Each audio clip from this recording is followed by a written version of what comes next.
Yeah, I would like to introduce myself again. My name is Rabea Klatt. I'm a camp practitioner and movement instructor focusing mainly on chronic pain and chronic fatigue issues. And I'm living and working in the north of Germany and also teaching internationally, which is one of my favorites because it's so wonderful to see people connect through movement across borders and also across body states. So today I would like to tell you a little bit more about the pain or fatigue fear loop. And before we switch our brain in order to understand everything, I would like us to get into our bodies first. So let's get into standing. So you can stand on your mat or on the floor, it doesn't matter right now. So find a comfortable stand, maybe a little wider than hip wide. So approximately 1.5 feet apart from each other, feet facing forward. You can relax your knees a little bit, and you don't need to stand in a certain way or do anything here. Just arrive for a moment. You can close your eyes.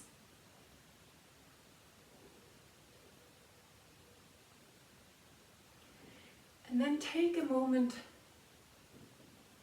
to notice the contact of your feet with your mat.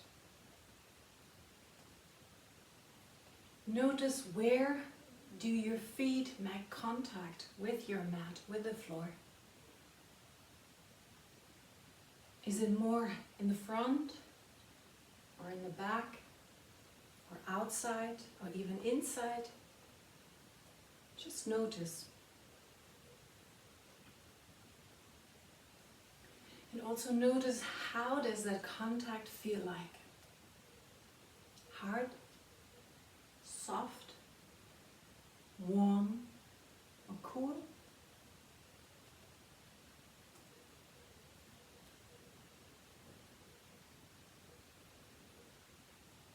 And then take a moment to come to your breath.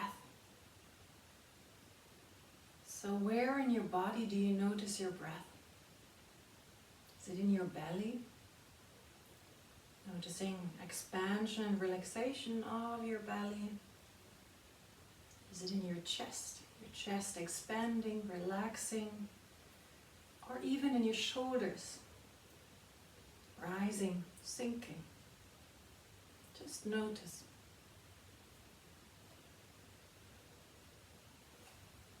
And how does your breath feel like? Shallow? Deep? Is it in one particular area, or does it connect different areas of your body? Just notice.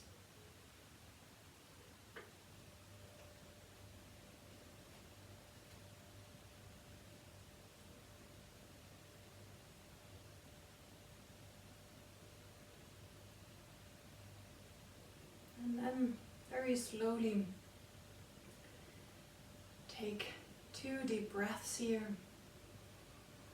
Rising with an inhale, sinking a little bit towards your heels without losing your upright position. With an exhale, waking up your body, coming into the room again. And then slowly opening your eyes.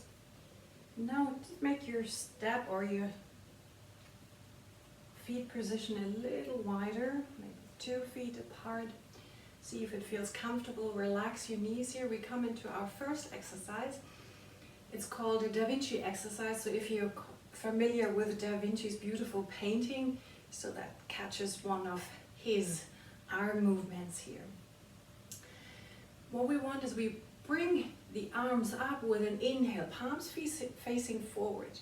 And then as if we would like pick 2 pears or 2 apples from a tree, we just grab them with our hands, make a little fist here, and then with an exhale, rounding our back, bringing our arms and hands towards the center of your body, looking at your belly button.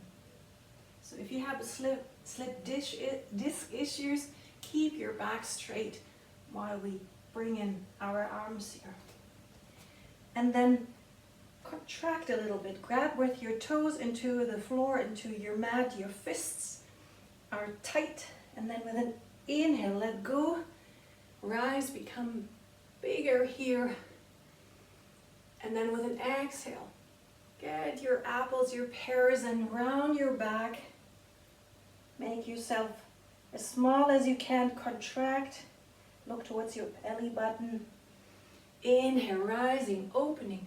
You can bring your chest towards the ceiling here. Exhale, rounding, bringing everything in.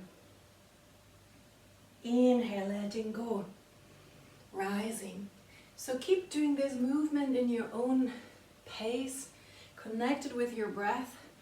With an inhale, rising, opening. With an exhale, rounding, relax, bringing everything into contraction. So what we're doing here is a little interplay of contraction and relaxation. That's what I like to do with my clients. Also with closing and opening, I would like to make them aware about what is actually happening in the body. If I open, if I'm closing, if I'm relaxing, letting go, if I'm holding. So how does my breath change while I'm doing it? Does it change? Which muscles in my body do I contract and which ones do I let go of?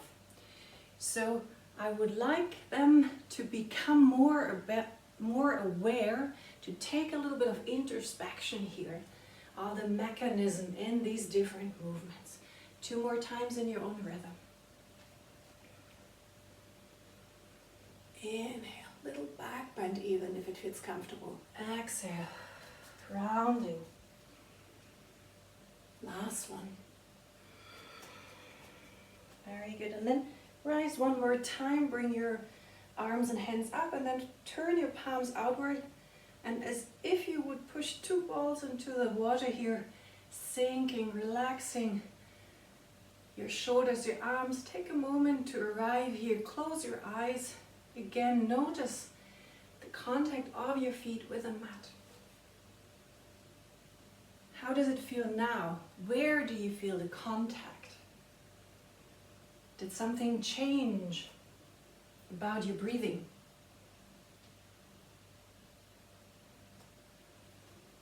And then 2 more breaths in here.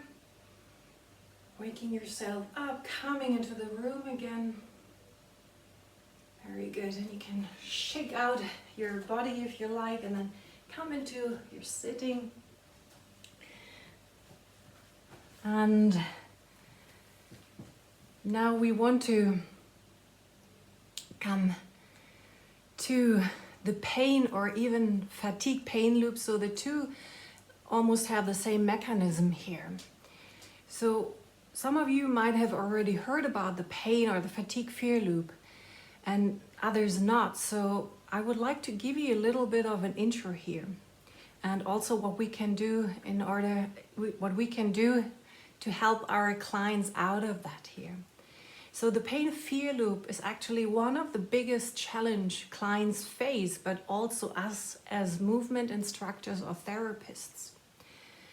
And it often starts with the fear of the doctor that the client might overdo movement.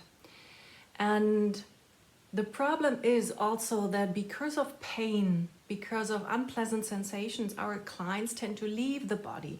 So they somehow lose the feeling about what is appropriate for their body, for their current energy level here. And then they compare with how they have done the movement before. And then they push through, they do hard exercise, and then usually the symptoms are worsening and increasing here. So that creates a negative experience, increases the symptoms, and also increases the fear because they don't know when it will stop, if it will stop, does it get worse, or does it subside? So fear changes totally their experience here of movement, and then gradually they give up any activity, or they try and struggle here. So fear also sensitizes us for pain. And then the problem is that people get stuck in the pain fear loop or in the fatigue fear loop. And what is actually happening in the body? So the thing is that our muscles tighten because of our caution. We don't know if this movement is actually safe or beneficial. It seems like we almost create an armor around ourselves because we don't know, do we need to fight against it or give up? So you maybe might know where I'm heading to now. The breathing gets more and more shallow here. So something bad will happen. The attention is focused on the outside here. I don't know if this is a safe place for me. Then we have less circulation of blood, of lymph, of energy. Even the transport of nutrients or toxins decreases. Fascia hardens. So there's no hydration anymore. The interfaces, they don't slide anymore on each other. And then we have a decrease of mobility in our muscles and joints. And then of course we have a risk of injury here. So what they are all facing is an autonomic dysregulation. So by autonomic dysregulation, I'm referring to the autonomous nervous system, the sympathetic nervous system and the parasympathetic nervous system. And I will only touch a little bit into it because Toby and Lisa will tell you a little bit more about it and give you a wider perspective on that too. So we have our clients here and they either respond with tonic immobility, like numbness, like a freeze response, leaving the body. They move into a dorsal vagal state, if you're familiar with polyvagal theory. Or they have a defense response. So they have a fight or a flight response, a sympathetic nervous system response here. And these three responses, they have one in common, that this is a leaving the body experience here because out of survival mode. And it's not just that, it also changes completely our biochemistry. If you're familiar with the HPA axis, so the hypothalamus, pituitary gland, adrenal gland axis, you know what I'm talking about. So for example, cortisol, one of our major stress hormones, which kicks in after adrenaline,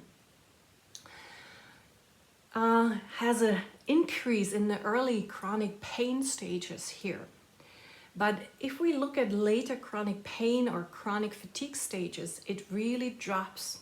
So we have a low level of cortisol and that brings a problem. So people have pain, poor pain control, and also neuroinflammation symptoms arise. Then we have allodynia here, sensitive to light touch, or hyperalgesia, extra pain on touch or on pressure. And what it does is that people get more and more afraid of their bodies and their sensations. And then in response to that, they brace, so they tighten, or they shut down, so they leave the body. Because it's so unbearable and overwhelming. And being in the body is for them actually not a safe place anymore. And this is when we come into play. We as therapists and instructors. So we can actually help them and support them in their process of well-being. First, of course, it's important to create a safe environment for practicing. As a practitioner, we know all about it, but it's also good to tell our clients when they want to create or need to create a movement routine at home. I don't want to draw too much on that because I think you know what I'm talking about. I want to go straight to my first point because we don't have so much time. So I picked only like 3 to 4 points for you to get an idea about it. So the first one is I would like to let my client know that he or she is in control of the movement. So of the intensity of the movement, how far I twist, how deep I bend, and also about the quantity. So how long and how many repetitions do I do? And also in control of the breaks, when to take a break and how long I take a break. Really important. I want to help them to take responsibility for their own health and healing process here. And I want to encourage an active student role because this has more lasting effect here. And I encourage them actually by maybe bringing in or suggesting even some more self-help tools like self-massage, breathing exercises, etc. So by letting them know and also letting them carrying out that they're in control about movement and breaks, I already invite the parasympathetic nervous system and the ventral vagal response here, that knowing that this is a safe place, I can control it and I can trust and I can feel comfortable here. And then we come to the second one. Very important. So this is what we were doing before. Tuning in before you even start an exercise or your movement routine here. So tuning in before is also really great. So for example, if they are at home and tuning in and finding out, how is my current energy level? Is it appropriate to do movement routine, or maybe do I just do some breathing exercises, deep breath work here because I feel low on energy? Then also after each little sequence, I pause and let my client tune into their body so that they actually can find out about their current needs. Do they want to or need to slow down, take breaks, or do they want to continue? And also after the whole class or whole session, I let them tune in order to find out what's the difference from before and after, and see that there's actually a difference, even if it's so small. So I want them with this to stay present in their body and with what is, rather with what was or maybe even will be. So I want them to focus on their needs rather than on the results. And then they are more able to find appropriate strategies and take better care of themselves. So by tuning in, they can notice any signs of discomfort here. For example, shallow breath, clammy hands and feet, restlessness, nervousness. So by getting to know their body, they're also becoming or befriending their own body. They can do it in sitting, even in Shavasana. So like the exercise we did before, the Davinci Exercise. So this is also you can do in sitting or standing, and then tuning in. If they feel comfortable lying down, just let them lie down and tune in into their body like that. And while tuning into the body, I also offer them a sensation-focused language here. I want them to move away from labels. So by thinking, this is painful, I'm depressed, I'm sad, I'm low in energy, that gives an information to our brain that this is actually like a solid state, like pain is a life sentence. And I would like to offer them a different perspective to let them understand that pain is actually a process. Pain is a sensation which changes modalities completely or constantly. Time, intensity, or even location. So by staying with a sensation-focused language, how does it feel? Hard, soft, cool, warm, prickling, tingling. For example, our mind can relax, we become more rooted in our body experience, and it also invites curiosity to find more out about our body and the process and actually see the changes happening. And the tuning in process you can do also in classes, so it's not something you do in one-to-one work, you can also do it in your movement classes. And it also gives the client more freedom because they see a change here, and also they get more excited to explore new territory here. So let's explore new territory here together in our next exercise. Come into standing again. So again, you can do these movements we are doing in standing or sitting, it doesn't matter. Just notice when you tune into your body what you need, sitting down or standing. So this exercise is called hugging the tree. Again, it's about closing and opening. And we want to have maybe a mat wide stand here. The knees are relaxed, and then with an exhale, we round our back and as if we would hug a tree trunk. So we have this trunk, we are hugging here, we look towards our belly button, and then with an inhale, we rise and our palms facing outward as if they would present something. Relax your knees, and then your thumbs pull back only as little, if it feels comfortable. Your chest is opening, your shoulder blades are closing. Exhale, rounding towards your belly button. Relax. Inhale, rise, open, pull back with your hands only as much as it feels comfortable. Exhale, rounding. Look towards your belly button. Inhale, opening. Look towards the ceiling. So keep doing it in your own pace, connected with your breath.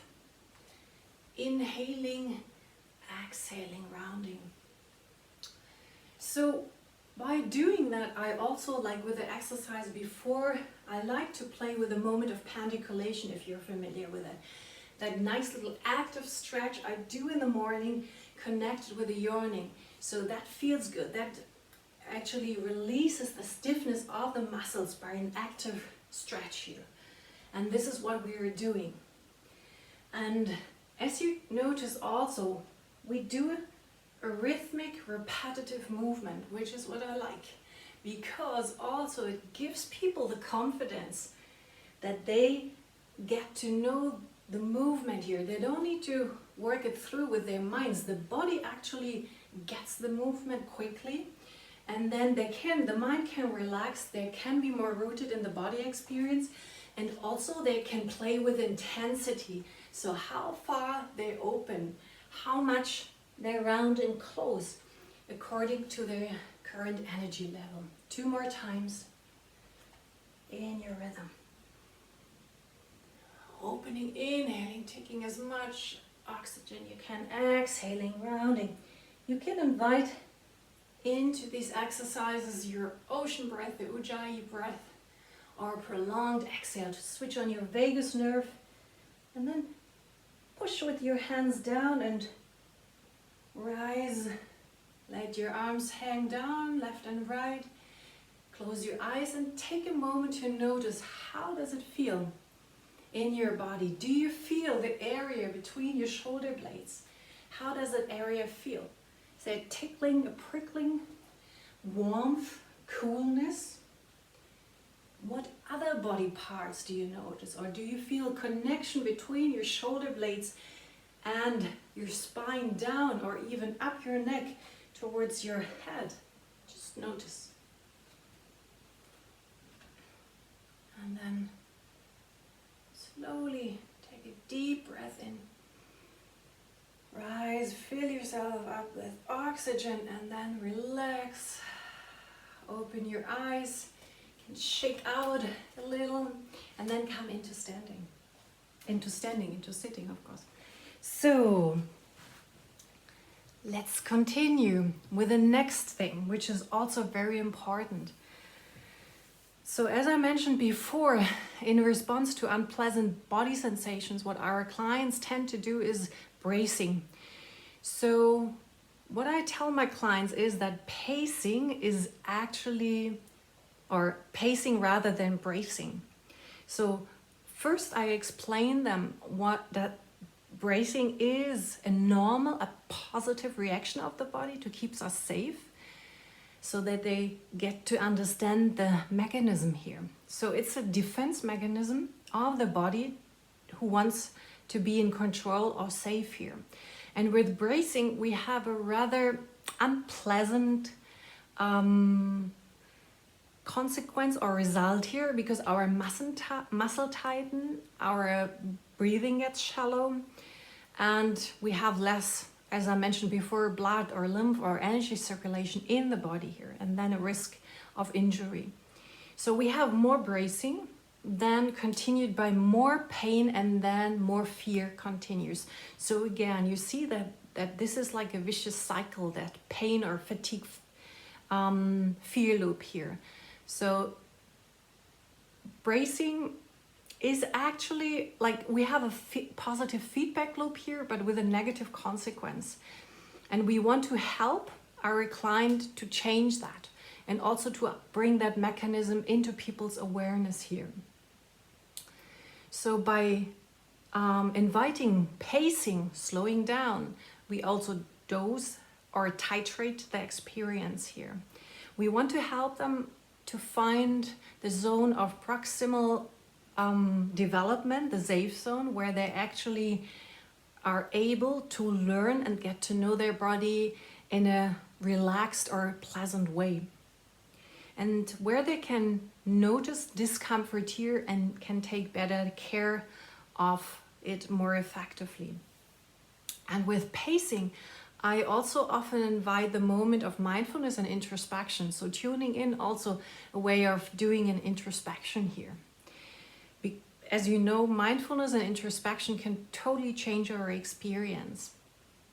And by being able to deal with whatever arises in the moment, it helps them also to be less reactive and more active, to take more care of themselves.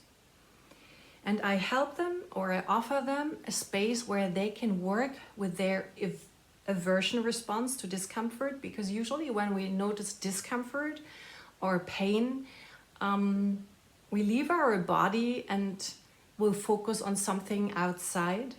And with a moment of pacing, they will be less likely overwhelmed, because there's like a little notion of control here. And they can stay with what is. So they develop a stress tolerance, a fluid relationship with inner life, also less risk of injury and pain here. And we have the moment of neuroplasticity. So we have our positive feedback loop and a positive consequence here, our positive result. And it all sounds wonderful, but there's one thing to consider too, as a therapist and movement instructor, but also good to tell your client that we have to face a temporary challenge. So by bringing or by coming into mindfulness, we also bring more details in people's awareness here. So more details about pain, for example. So then it seems like that our pain gets actually more, because we notice every little detail here. Maybe also the vulnerability seems more. And on the other hand, we can bear more discomfort. So by knowing, observing, we also develop a bigger capacity to actually bear it and deal with that. And then we notice that change will appear and that this state actually shifts around in the body here. And with pacing, we can invite also other tools, like, for example, breath work. So the Ujjayi breath, the prolonged exhale to switch on our vagus nerve, which helps to invite the parasympathetic response, is very effective and beneficial here. And now we come to our last point, which is closely connected to the moment of pacing, but I would like to talk a little bit about it separately. This is the moment of that, like coming out of the pose slowly. So I'm mainly teaching yin yoga. So in yin yoga, our client stays in a pose for 3 to 5 minutes. And that pose can often be very challenging. Of course, I help or I offer my client tools here, like props, breath work, adjustment, to feel comfortable in that pose. But often it's challenging. And then what they do when I say now it's the moment to come out of the pose, they rush out of the pose. They almost want to escape from it. And now we have a problem here, because what we signalize to our brain is we have this exercise and we put a negative outcome to it by rushing out of it. And this actually doesn't help when we want to come again into this pose, because our brain, our amygdala already sends some signals and says, well, this is not, I didn't like it.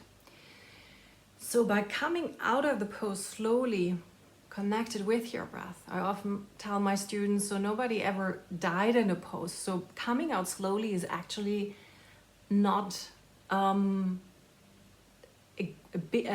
bad thing.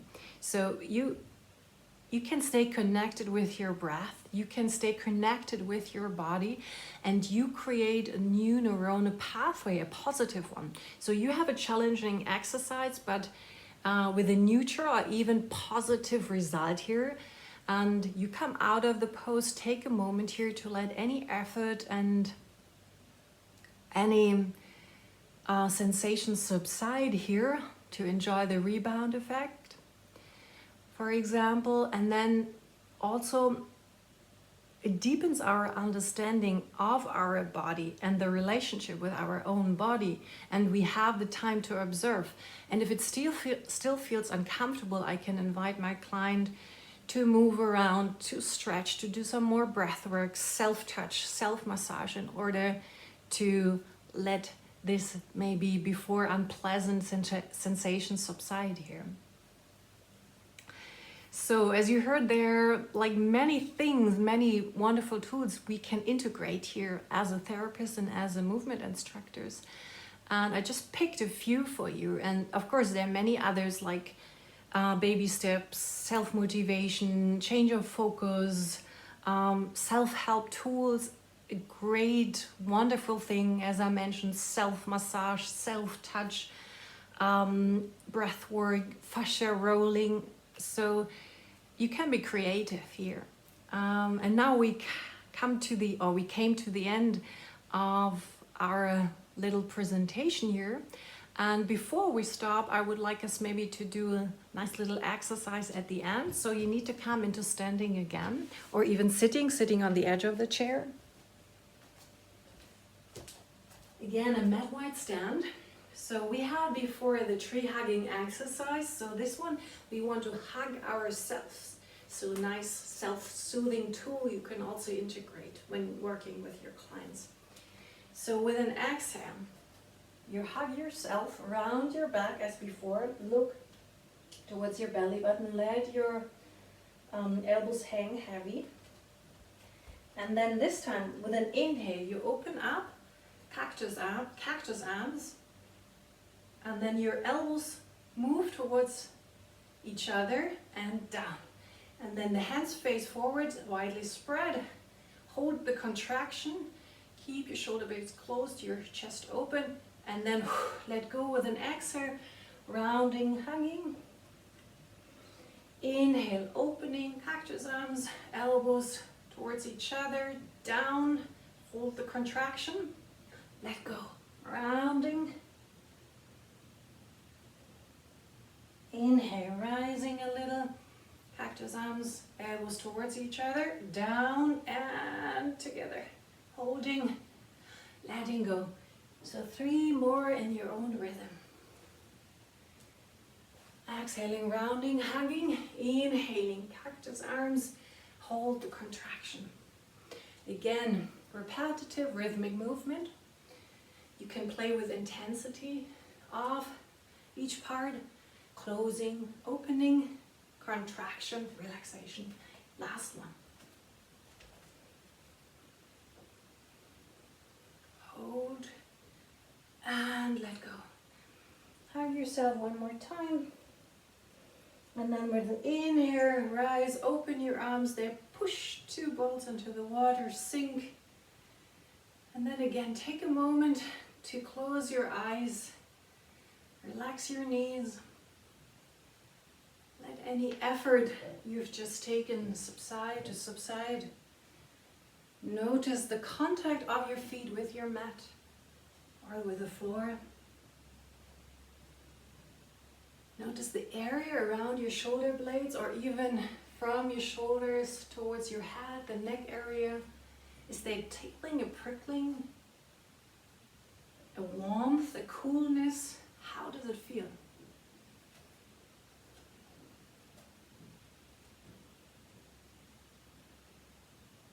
And one more deep breath here. Slowly open your eyes, and then you can shake out Very good. And come into sitting again for our Q&A.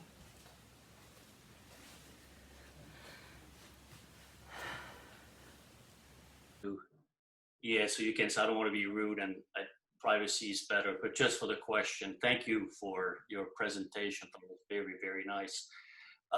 Just a question I had while you were doing the second and the last or third exercise. On inhale, do you curve you round the back on exhale, do you curve it on inhale? No, with an exhale, I curve it, and then when I inhale, I straighten it actually. Well, what I meant by when you round your back, it's round. When you stand up, do you curve it back or flat? Yeah, okay, yeah. I extend it. When I open my chest, I go a little bit into the back bend here. You do curve it back. Yeah, but I think it's also, you can play with that because it's not possible for everybody.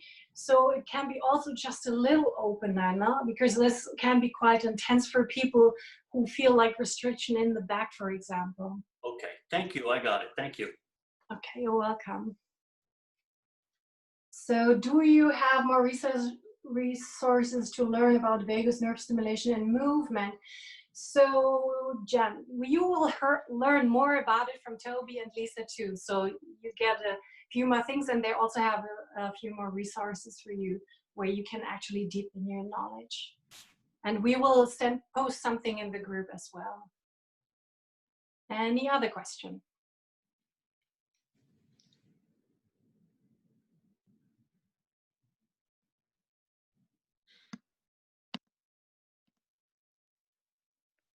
Hello, Reba. I have a question. Hi. Hi, this is Monica. I'm in Vermont in the U.S. Hi, Monica. Nice seeing you. Yeah, nice to see you too. A lot of this is very familiar to me, and there's one thing that happens when I'm working with my clients, and you were talking about how they immediately move towards the familiar movement, which reintegrates the pain and fear patterns. And I find that sometimes if I try to slow a client down when they're working in those habitual movements, that gentle suggestion of slowing them down kind of goes against the idea of them being in charge of their movement. And it's like this weird paradox where I'm offering a suggestion, but the suggestion is bumping up against that fear response. And so they immediately have this reaction of, well, I want to do this other thing. So any suggestions for that? What I do, I like with those clients, I also have some exercises where where I actually demonstrate what is happening when I go against something. So how much energy one can lose here, and also to demonstrate what is happening when I actually relax into it. And of course, a lot of people think movement is only beneficial when you do a workout here. And I think maybe with those people, sometimes I spend more time also to explain actually what is happening in the body, and also to invite them maybe to trust me, that we figure it out together, that we also maybe find more ways where they actually can tune in after a vigorous exercise into their body, and maybe also after maybe a gentle one. But it takes also some times, because I heard last time from somebody who's teaching people from a fire brigade, and they're actually, they don't want to slow down because they're so used to do vigorous movement exercise here. And usually I notice that also with teaching men or working with men, because they think it needs to be like exhausting. It's forceful. Yeah. There's a forcefulness that's very familiar and safe. Yeah. So some of them get it if I explain the mechanism behind, and that they understand actually a little bit more about it, and also to make them understand, because they usually had the experience that a vigorous movement exercise worsen their symptoms, and maybe just to remind them on that. I don't know, maybe some of the other presenters have also like some ideas here for you, but this is like how I'm dealing with that. And it's also depends on the person, like how you can actually where you can catch the person in order to make them somehow understand. But usually it's by experience. So I try to do some exercise to demonstrate what it means to go against it and push through it, or to relax into that. Mm-hmm. Yeah, And that's helpful. It's interesting. yeah, it's always a little tricky, but that's part of the work, I yeah. suppose. Usually what I find not important, but easy is, like, for example, with yin yoga exercises, this is a great tool where you can actually demonstrate how does it feel when I push into that and try really hard. Then usually there is coming resistance up, and when I relax into that, and people understand, oh wow, okay, so it's about slowing down and waiting actually. Mm-hmm. Yeah. Yes. I hope that helps a little bit. Yeah, it's affirming, I suppose. It sometimes it's accessible to have those conversations and make those transitions with people, and it, like you said, it depends on the person, and sometimes people are just really resistant. So yeah, thank you. And I'm sorry, but I have to go, so I'm gonna miss the rest. No problem. Okay. Thank you.